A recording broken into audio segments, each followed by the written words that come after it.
Hello, this is Devashish sir, and I have come up with the new digital content, module 3. So, we shall be revising in this module. So, let's start with the first chapter, that is Introduction to the Object Oriented Programming Language. So, language is a medium of communication.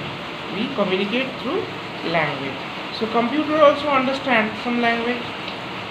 So, computer generally does not understand our language. We need to make computer understand with some other language. Now, programming is a medium of communication. In the beginning I said that means we give some instructions in the form of programming.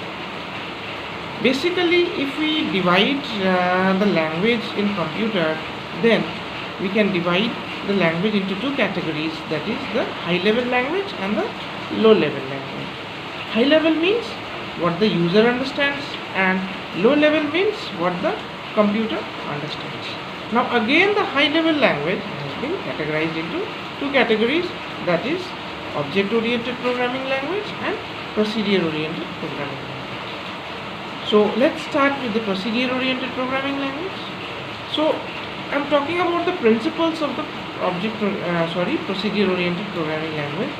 Under procedure oriented programming language, problems are divided into small programs called the functions. The functions share the global data where there is a problem, because what happens when it is sharing the global data, it keeps on floating from one place to another, and there is a possibility of the data getting updated. Okay, so this is one of the disadvantage, okay, which we will be discussing it in the object oriented programming language. Okay, now we are doing procedure oriented programming language. The last point, the data moves freely from one function to another. Now we can, in brief, we can say that in object oriented programming language, emphasis is given more on the procedure rather than the data.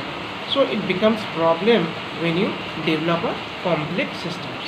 That is why what we prefer with the object oriented programming language.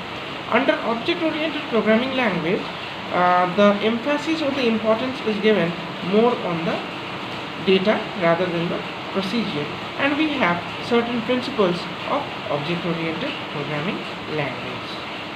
So let us discuss with the four principles of object oriented programming language. The first one is the inheritance.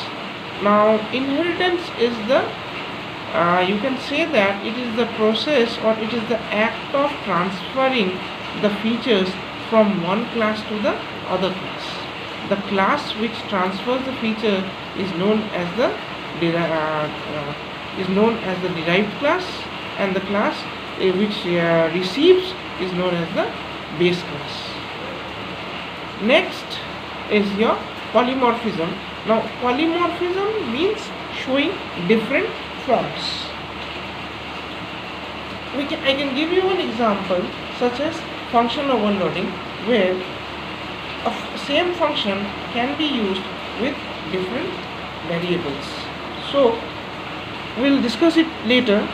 So the next one is the data abstraction. Under data abstraction, we can say that it is the act of representing the essential features without including the background details. Example is like when we drive a car, we are just bothered about the accelerator, gear and steering, but actually what mechanism is happening inside, that we are not bothered. So when we are developing a system in the form of programming language, there inside how the data is managed or how it is flowing from one place to another, that we will not deal. We will only deal with the outer part. The last one and the most important one is the encapsulation.